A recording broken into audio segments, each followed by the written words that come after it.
Good evening, everyone. Welcome to another Spirited Discussions with Dan. Super excited tonight to have my guest on. He has investigated with such paranormal groups as The New Reality with Sean and Cody, and with The Haunted Side with Patrick there. Um, Recently, late last year, he launched his own paranormal channel, Fake Jason Paranormal. And we are excited to welcome him to us tonight. Hey, Welcome, Anthony from Fake Jason Paranormal. how you doing, man? I'm doing fantastic. How about yourself? Good. Thanks for having me on. Thanks for joining me, man. It's a pleasure. You are right now just with your newly launched channel. You launched that back beginning of December, and you're already kind of knocking on the door of 100 subscribers. How's that journey been for you so far? It was kind of frustrating, um, because I was having such an issue trying to re-upload those videos. Like YouTube was just throwing a fit. Like I couldn't get it. It would go through the whole, it's uploaded, it's processing, but then it would just stay in that one spot. And then one morning, it just all of a sudden it started going through. So I'm like, oh, I got to jump on this and get these videos back up and out. And yeah, I haven't been premiering any of my videos.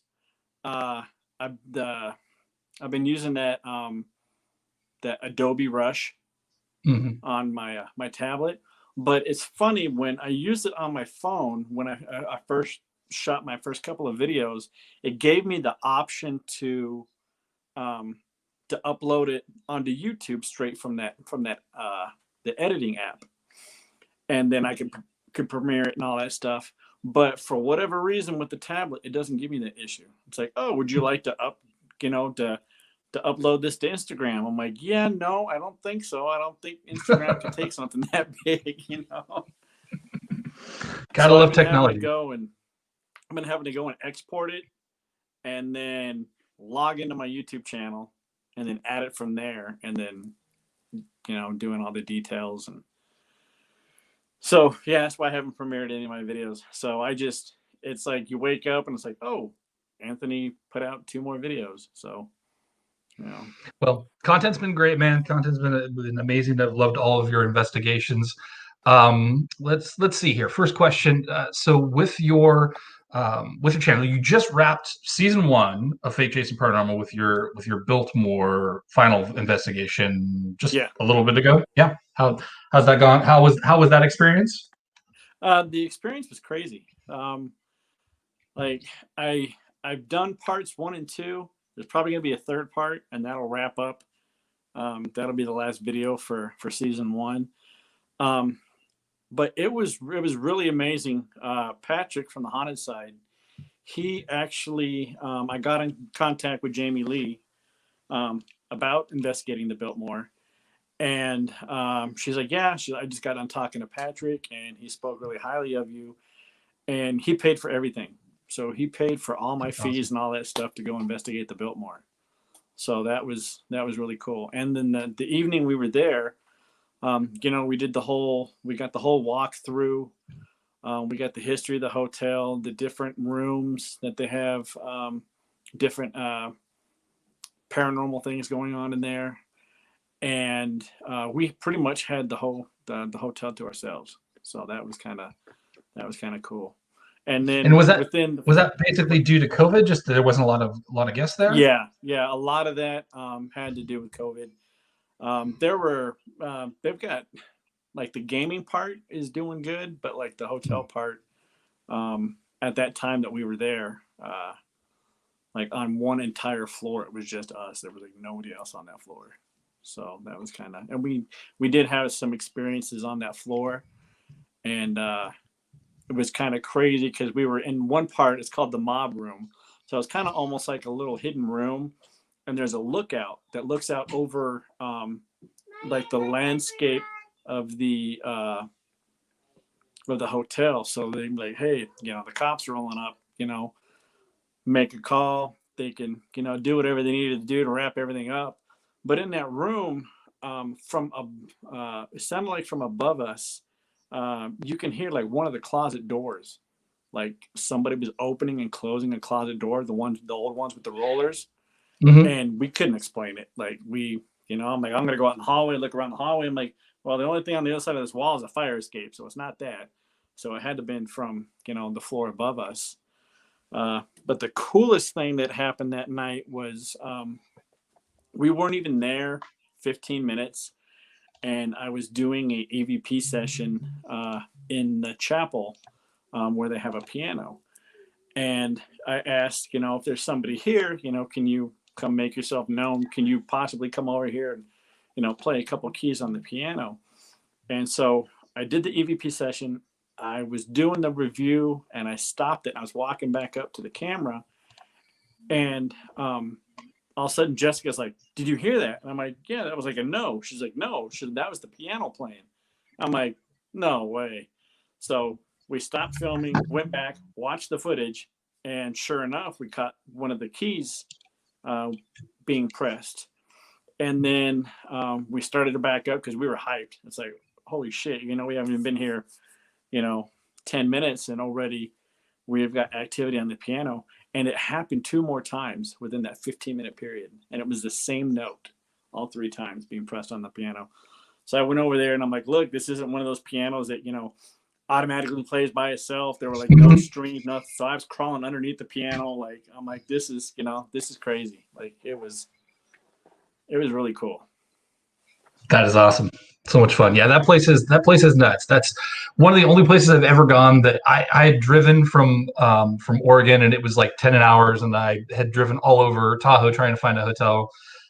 Ended up going there and tried to go down the hallway to the chapel, and was like, nope, I'm not in the right mindset to try to do any kind of investigation or even just go down there. Just the energy that I felt in that hallway was palpable, and it was pretty intense there. So insane. What was your major motivation in producing content and starting your paranormal channel?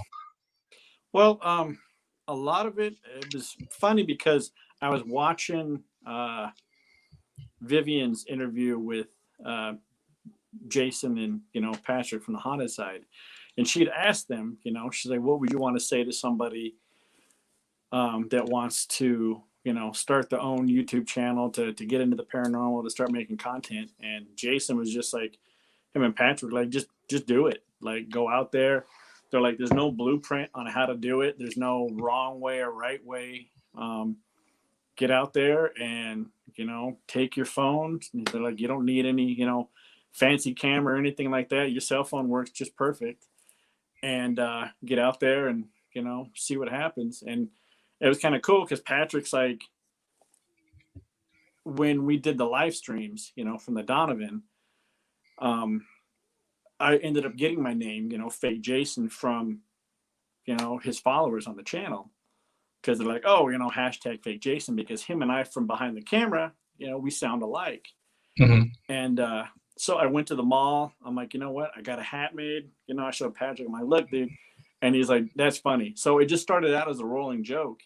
And then I was at work one day and I'm like, I really want to start a channel, but I was trying to, go through all these different names. And I'm like, you know what? I'm like, Fake Jason Paranormal. I'm like, there it is, right there. And then Patrick's like, that's genius.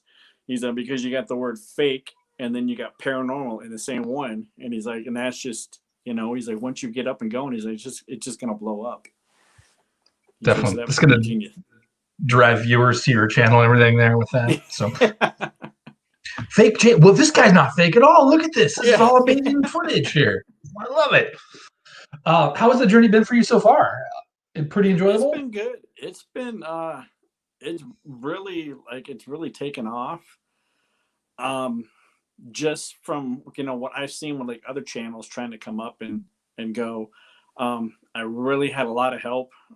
Patrick really was a big driving force behind it, because being a part of his live streams, usually when, I'm in there, when Jason can't make it, Patrick's like, hey, I'm going to do a live stream. Are you interested? I'm like, sure, I'm down. And then, it gets me more viewership, and then it just kind of goes up from there. And then I put out a few more videos. So I'm trying to find that balance. for content, because I'm trying to do the YouTube thing. I'm trying to use trying to get creative with the TikTok, to get more people to come, follow my channel, the Instagram, because that's the one thing I noticed. Like a lot of these guys, like the New Reality and Patrick, I mean, those guys have been doing this for a while. They've been doing it for years, especially the New Reality, as long as they've been in it together. And so it's cool to see, they've got these drone shots and all this. And my thing was, I like to take pictures. So I love going into a location and I like to take pictures of, what's going on. So I'm like, you know what? I'll use my pictures on Instagram to try to kind of help,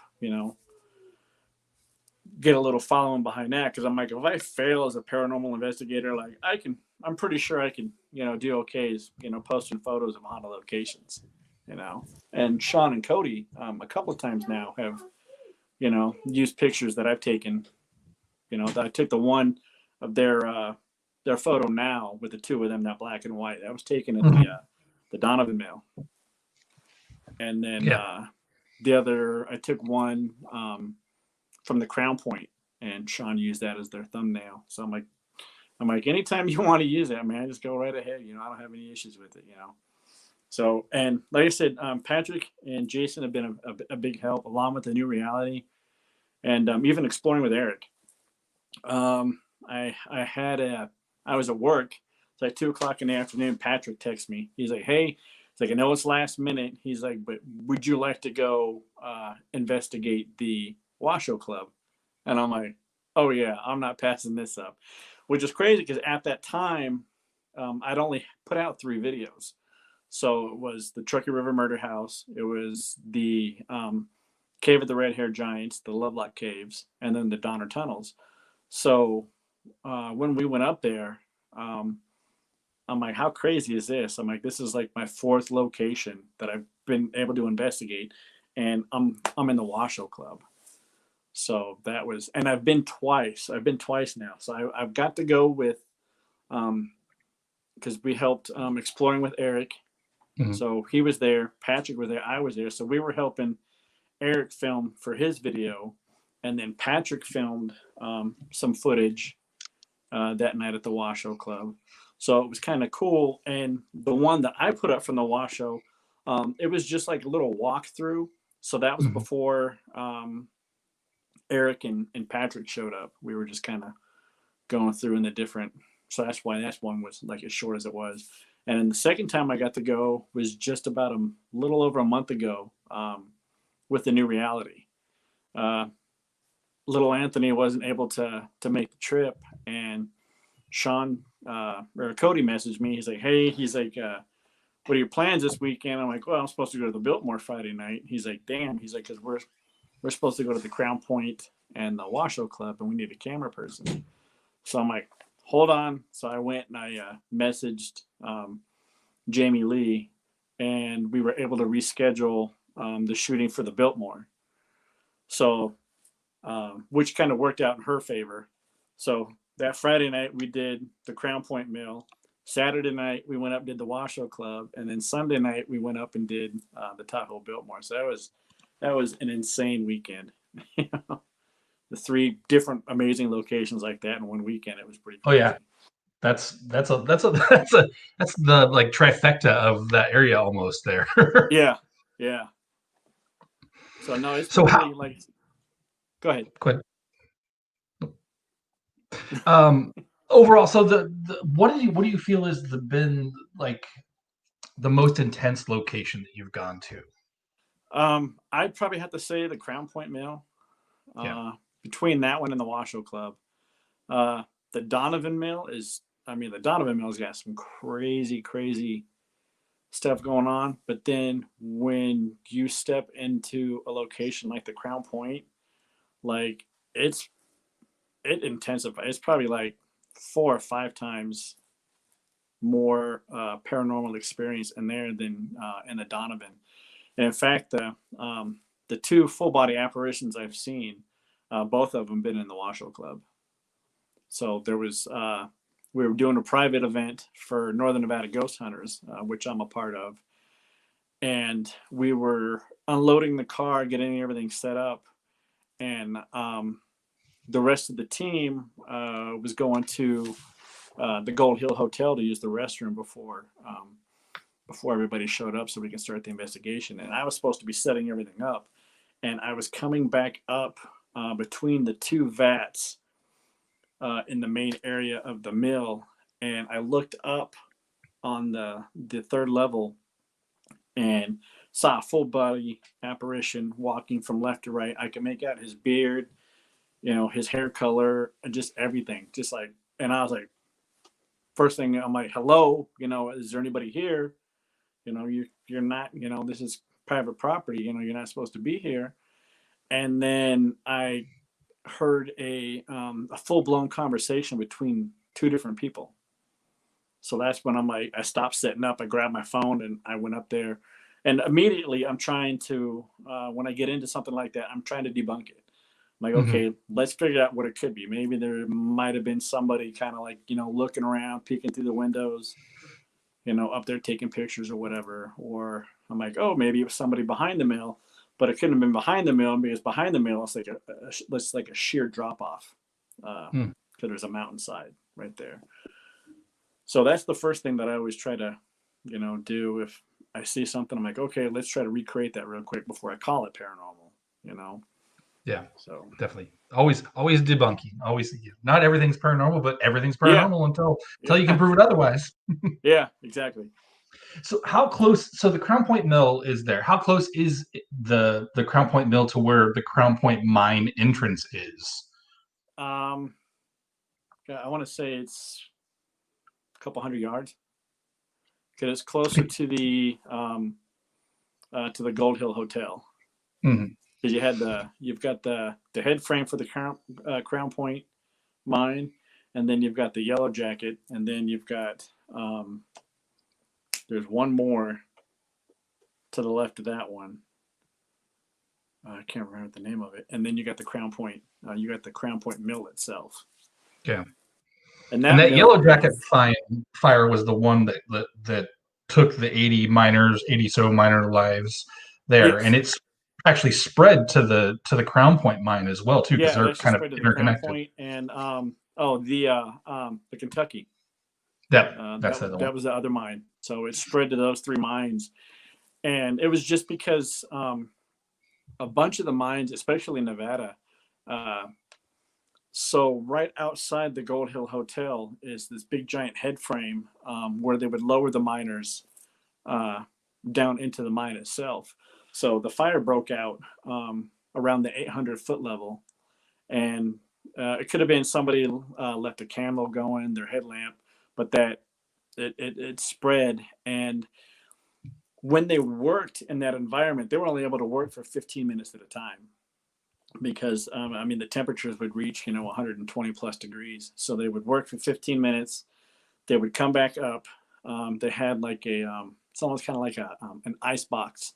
So they would sit in there for 15 minutes, bring their body temperatures back down, and then go back down. So every 15 minutes, they were rotating guys out. Just cycling in and out. Yeah. So the morning that the fire happened, it happened it was a shift change between a night crew and a day crew.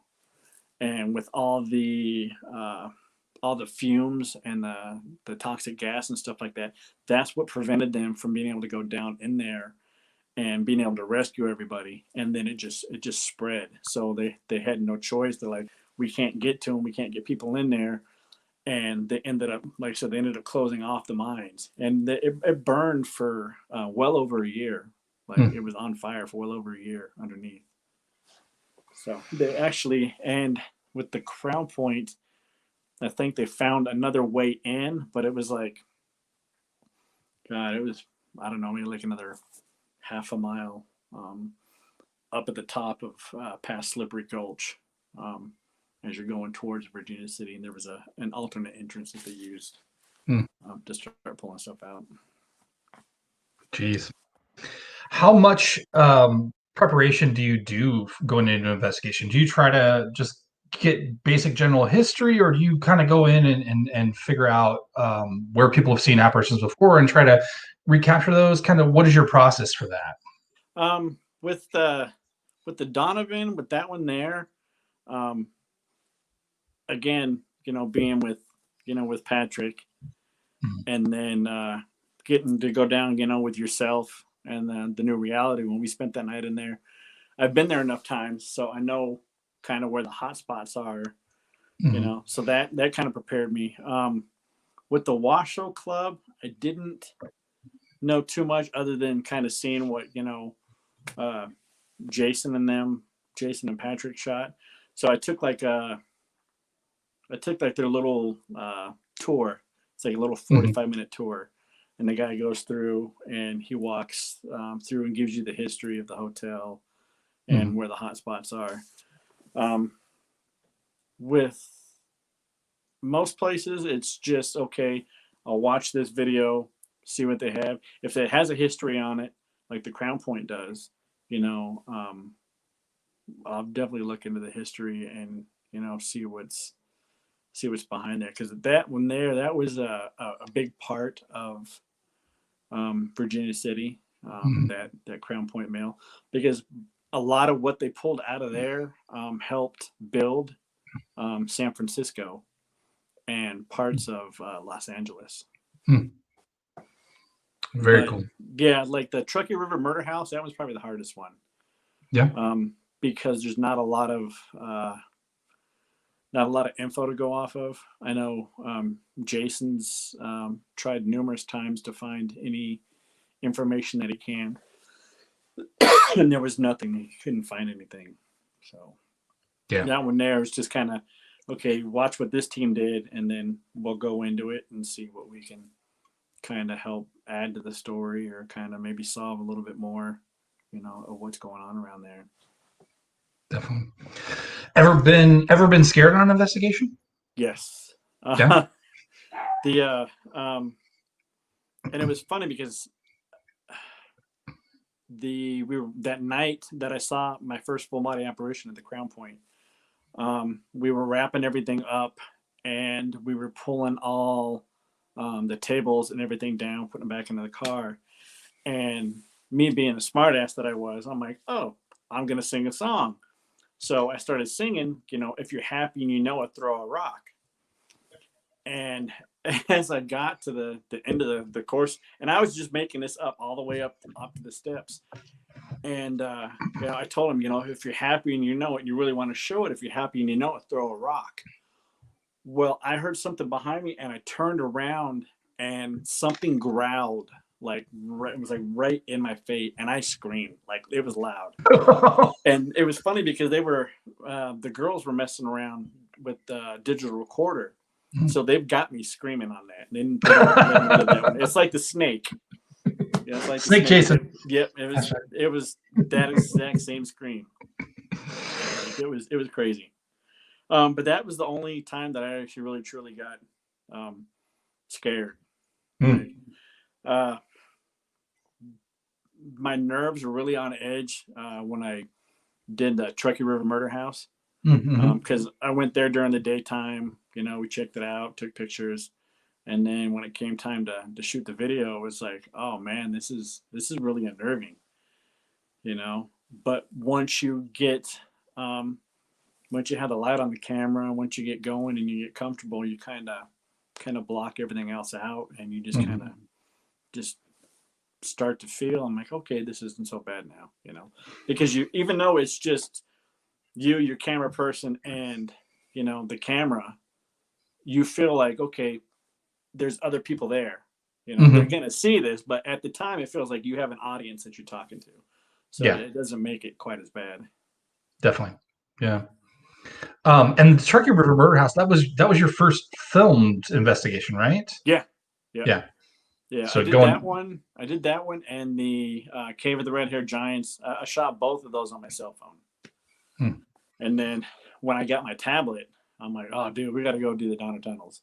So we have to go up there, and I totally underestimated that place, because we didn't have anywhere near like the right lighting, because those Yeah. tunnels are so dark.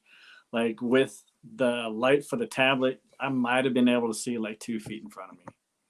It was just like, so we were trying to had a flashlight up over the top of it, and we're taking with the tripod, trying to shoot. But that's definitely a location I want to go back to. Yeah, springtime, summer. definitely. It's probably lots of snow up there now. Yeah. Yeah, I think that would be one of my number one lessons I would say to anybody trying to do paranormal investigations is that you can never have too many lights. You never have enough lights, Yeah. and, Like infrared lights or anything else. Like always have extra and backups for your backups there too. Yeah. So. Like I always have extra batteries, for my flashlight in case it goes out, and then I've got a extra USB cord to run that from my camera into my phone if I need to keep it going. There's that night we shot our episode for the Donovan Mill. We literally stayed there until like everything was just starting to die. Like we were using a flashlight to try to finish the filming of the video. So, and we were there. We were probably there for like 4 or 5 hours that night. So it was crazy. And that place is intense enough in the daylight, even with lots of lights and things like that. It's still pretty intense. But yeah, with low light and no light, that gets tough. Any suggestions for newbies up and coming trying to do some paranormal investigation? What mistakes you've made or things that you wish you knew or wish you'd done different? God, I don't know, other than just go and if you have someone to go with you, take someone with you, and someone that enjoys it as much as you do. Because like I said, I got to watch it with, I see, because everyone gets to see how, Patrick's videos, and they get to see how he works. And then I get lucky enough where I get to see all the preparation that goes into it from behind the scenes that, not a lot of people get to see. So I get to see how he gears up for an investigation, or like Cody and Sean with the new reality, how, and it's like every team is different, but I just, if it's something you really want to do, just go for it. Like there's really no wrong way or right way you can go about it. Just make sure that, don't go into a place that you have to break into, don't do that. And get permission, if you don't know, try to reach out to somebody and be like, hey, how can I contact this person? And then, let them know what you're doing. Because some people are like, I really don't want, I don't want to bring any attention to it. I'd be like, okay, well, we won't call it this. We'll just say this is an undisclosed location to try to hide, because we had to do that. I did that a couple times with the Crown Point. When I was doing things with NNGH. It's like, oh, you can't say, we're at the Crown Point. You have to say it's an undisclosed location. And then, when I got ready to shoot the video, I'm like, am I allowed to say where I'm at, or do I need to say? And they're like, no, it's your channel. You can say where you're at. So I'm like, okay.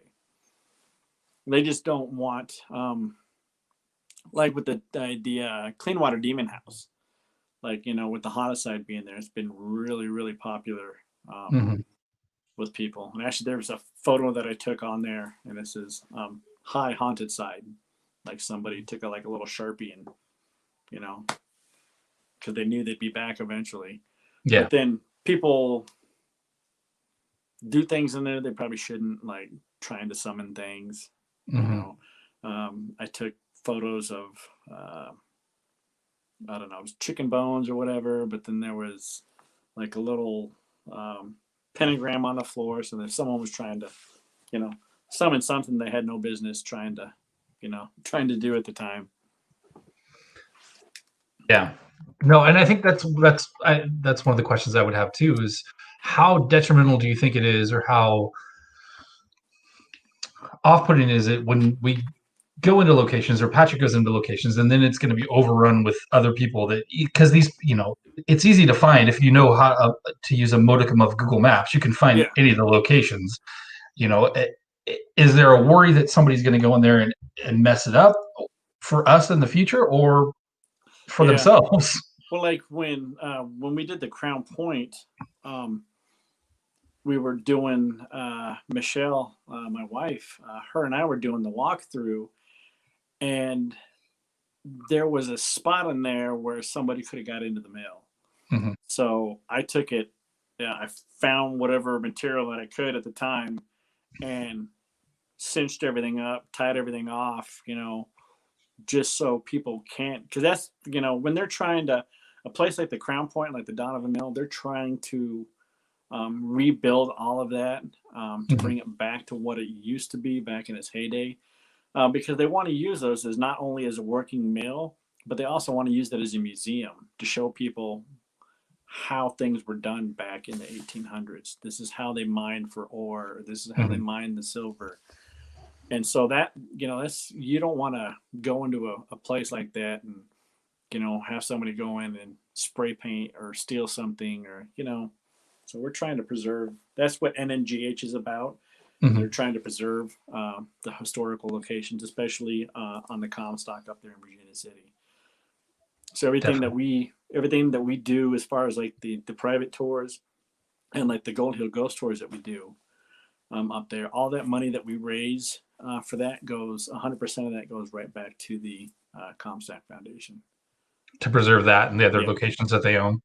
Yeah, which is awesome. They do amazing stuff. Any of the viewers, if you aren't following NGH in Northern Nevada, in NNGH, Northern Nevada Ghost Hunters. words are hard.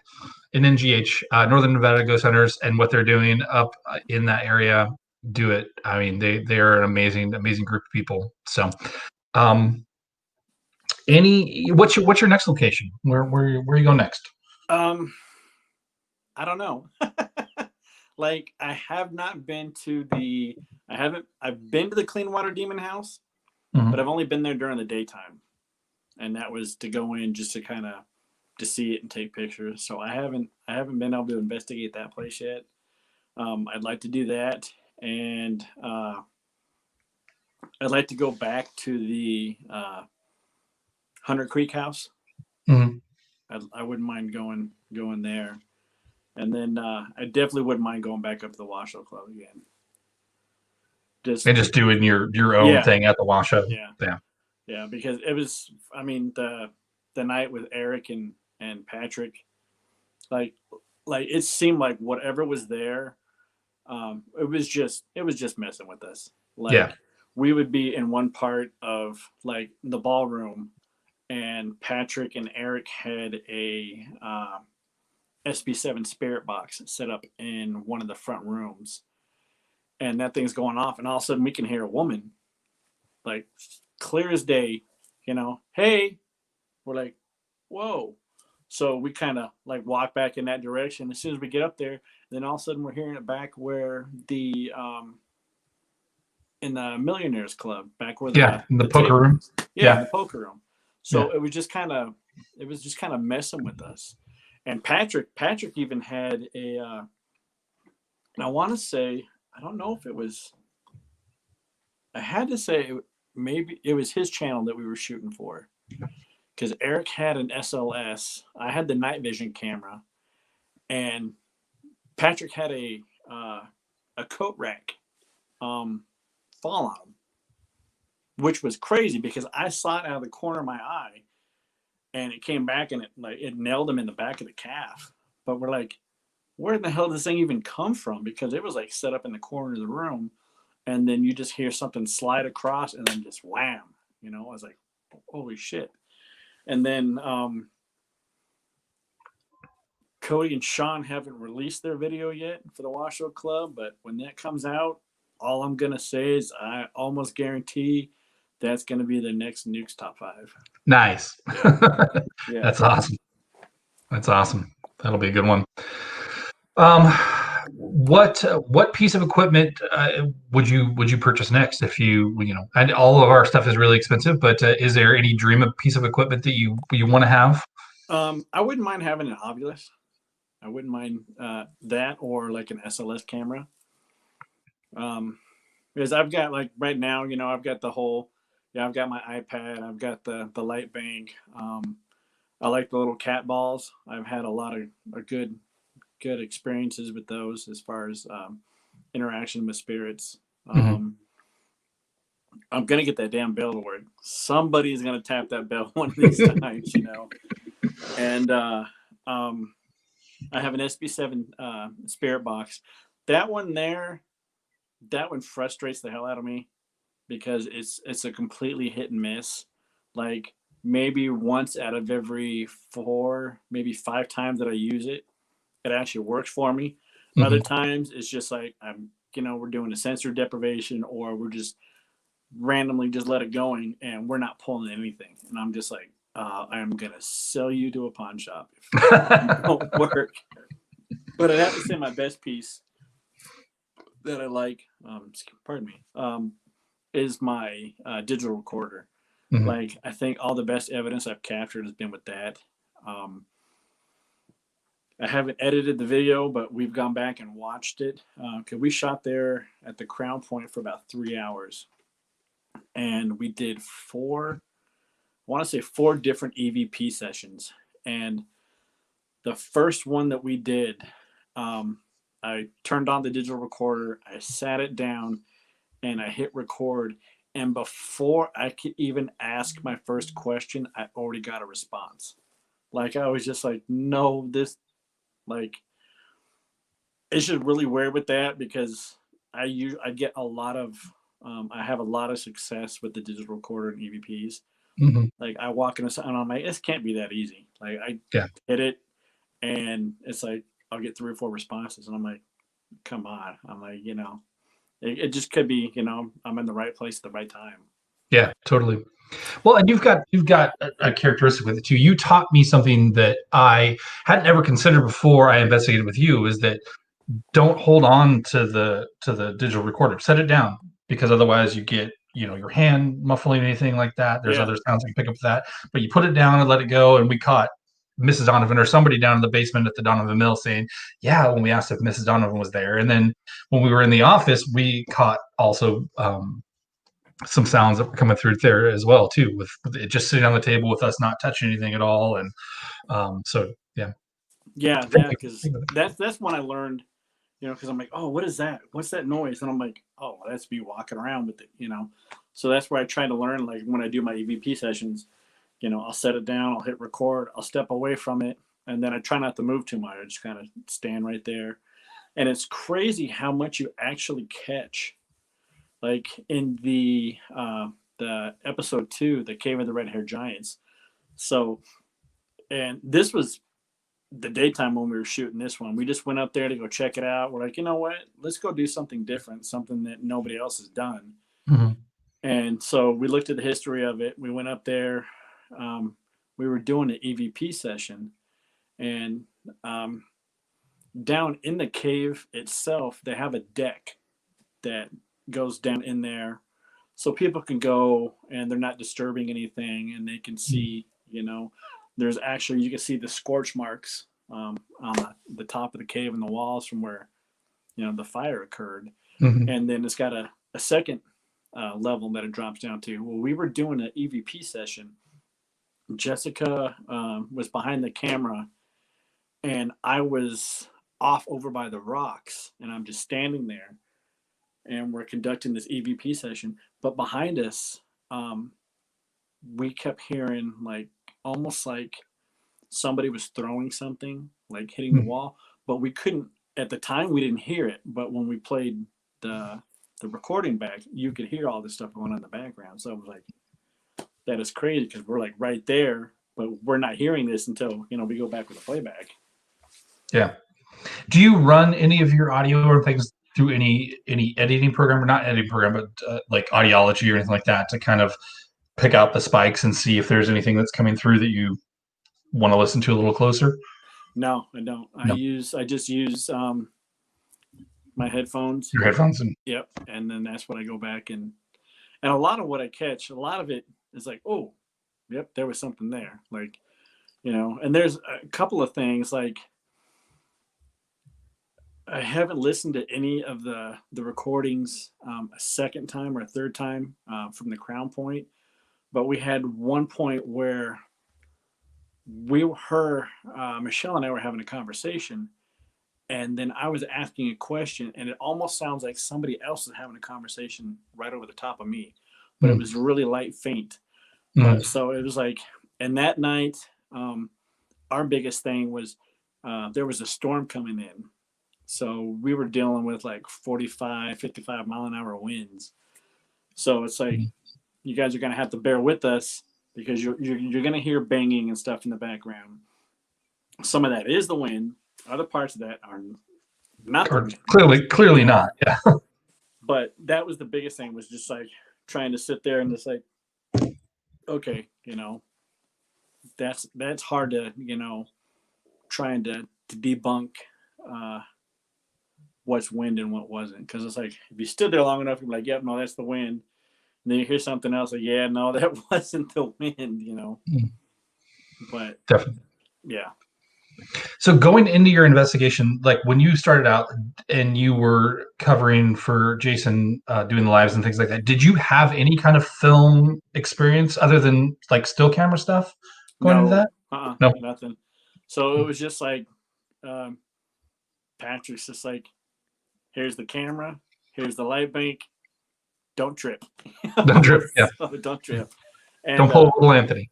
Yeah. So I just try to like, especially when Patrick's, when he was doing his live streams, I'm just trying to be aware of my surroundings and where I'm walking and stepping. And then when he stops, I stop. It's just like, and then he'll be like, did you hear that? And I'll be like, no.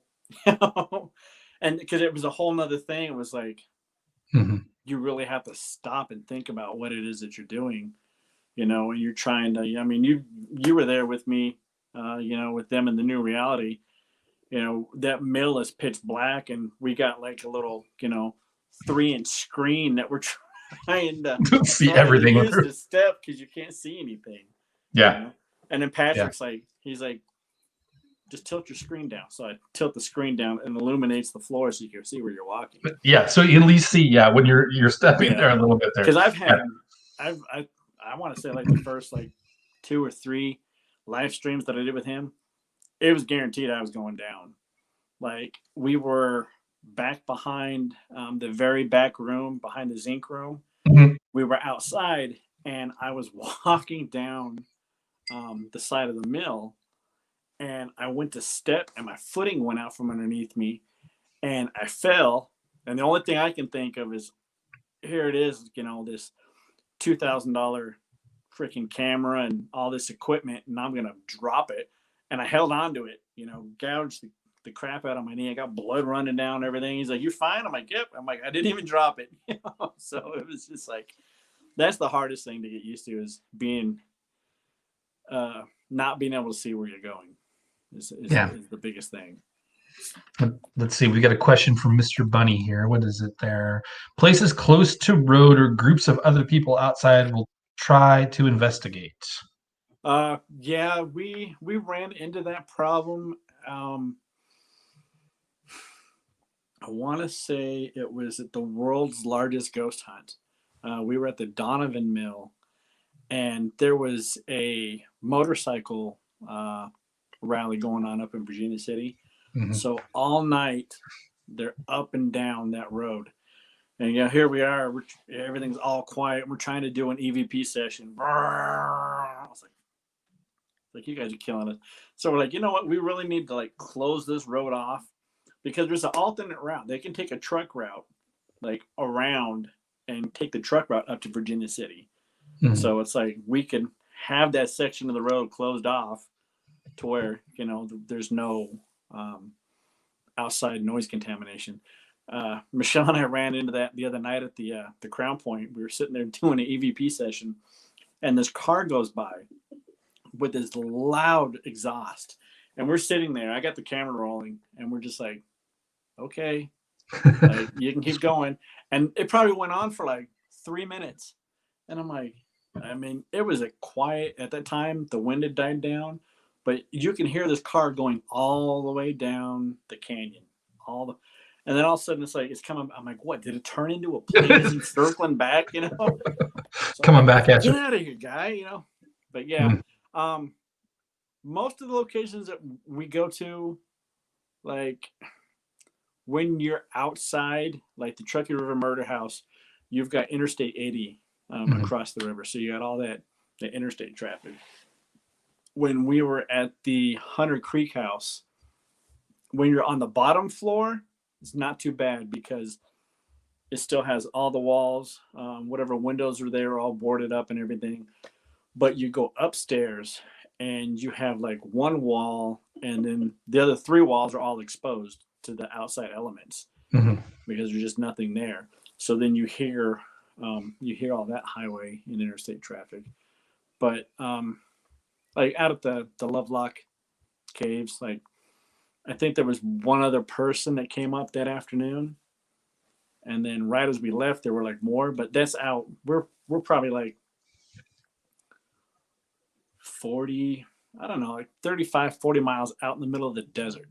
So it's like that's kind of, that's okay because it's like, okay, if there's anything, it's going to be that damn snake or, so that's what I'm thinking now. I'm like, I really want to go investigate that place at night, especially right now because there won't be any snakes. Yeah, they're all dormant. They're hibernating. But I'm like, okay, what else am I going to stumble onto? Like, what other, animal? Like, I'm like, I don't want to stumble onto like a mountain lion sleeping in a cave. I'm like, that'd be the end of Fake Jason. Yeah. No, real mountain lion. Real mountain lion. That was going to be my next question. Yeah, the caves overnight there, that would be pretty incredible. Any other paranormal cryptids, UFOs that you're into? I like when I was younger, I lived about 23 miles from where I'm at now in Fallon. I lived in Fernley. And I remember the house that we lived in, behind us, there was probably nothing for miles. Like you could see just, sagebrush. And then there was like a school off to the left. But I remember I was in my bedroom. My mom was helping me with some homework. And then all of a sudden, this, like, it was almost like, it seemed like it was like a spotlight from like a helicopter, the type of spotlight. And then you can hear two pieces of metal just getting grinded down. Like something went in between and got stuck. And we opened up the window, and then all of a sudden we just saw just straight up, and it just took off. Like what was it? But we weren't the only ones that saw it. There were other people out in the field behind us out there with flashlights, just kind of like looking around. Yeah. So I've always been interested in stuff like that too. But cool. I think it's the paranormal is I've always had some type of interaction with it at a young age. Yeah. I remember going to my grandparents' house, and they had a lot of activity in their home, and they had this big family room. They had a pool table in the family room. And I remember I would sleep in the back bedroom in the back of the house, and in the middle of the night you could hear it was like someone was playing pool. You can hear the balls, someone breaking them, and you can hear them drop into the hole. And I'm just like, I'm like, I gotta go to the bathroom. Nope, I'm just staying right here until the sun comes up. Stay right here. Yeah. Well, I think last question for you here.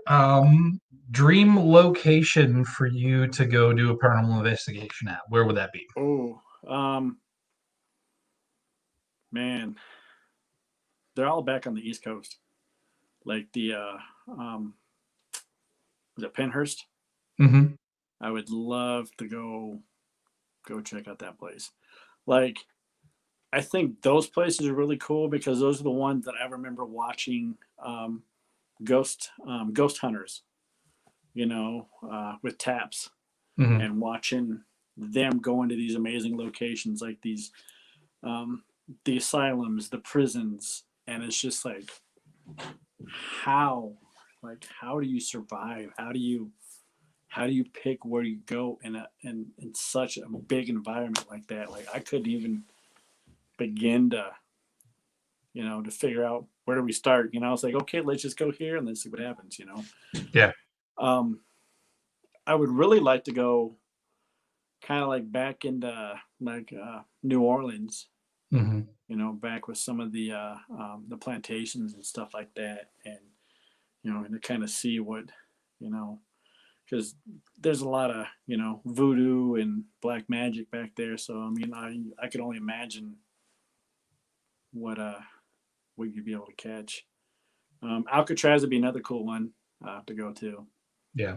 I've heard some stories about Alcatraz, but yeah, it's just I'm lucky because I live in Nevada. Mm-hmm. We're on the West Coast and we have a lot of places that we can go to. I know some places right now because of COVID, they're not as fortunate to be able to go out and to investigate like Mm-hmm. we've been able to. Because Definitely. work's like, oh, are you going to quarantine? I'm like, I'm going to go hang out with dead people. There's nothing to quarantine about. They don't carry COVID. They're COVID negative. COVID. I'm pretty sure. Yeah. Awesome. Well, brother, thank you so much for your time. I won't take any more of it up tonight there, but definitely looking to coming down in the spring. I've got that the Hunter Creek Mystery House that they've scouted that I'd love to have you come along and do an investigation there. And oh, absolutely. Possibly, maybe I'll join you on your Washoe adventure and the Mackey Mansion and more. Yeah. Yeah, Truckee River. You got to show me. I know where Truckee River Murder House is, but I'd love to have you come along and kind of show me the ropes while I'm there. So that'd be awesome. Yeah, no, I definitely don't have any issue with that. Awesome. Thanks, brother. I appreciate your time tonight. I'm going to say goodbye to everybody, and thank you all for joining us in the live of Spirited Discussions tonight with Fake Jason Paranormal, Anthony. It's been a great time. Thank you all for your support and your love. Make sure to go and subscribe and like Fake Jason Paranormal's channel. He is so close to 100 subs right now. If you're not following him on Instagram, be sure to follow him on Instagram. Watch this guy. He's going to be amazing, and it's been a pleasure having him on tonight. And it's been a pleasure having all of you join me for the lives as well. Thanks a lot, Spirited fam. Have a good evening.